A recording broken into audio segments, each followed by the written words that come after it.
Okay, we now move on to speaking part two. Your topic is describe a skill that you learned from older people. So, It's a fact that older people always transfer some valuable skills to the younger generations.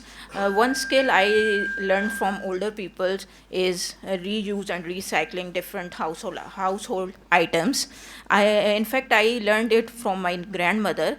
I grew up in the city with my parents, while my grandma was lived in countryside, and in my summer vacations, almost 2 months I spent with my grandma.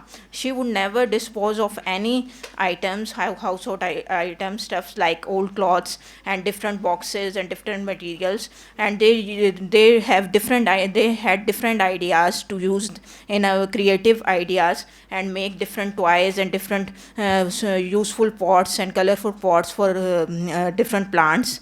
And I in fact learned this skill by observing her and often helping her in doing such activities. And when I grew up, and I know that there is too much pollution for the okay, thank you. This is better than before. Keep it up like this and be familiar with all the topics of the book. Now, we move on to speaking part three.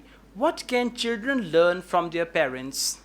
Well, first of all, parents have vast experience about their daily life, and they have very different skills to overcome different situations like stresses and other things like that. And second thing, I think that children can learn by observing their parents how to deal with the elder peoples, how to manage time, how to work hard, and different skills like that. Very good, excellent. Keep it up. Good job.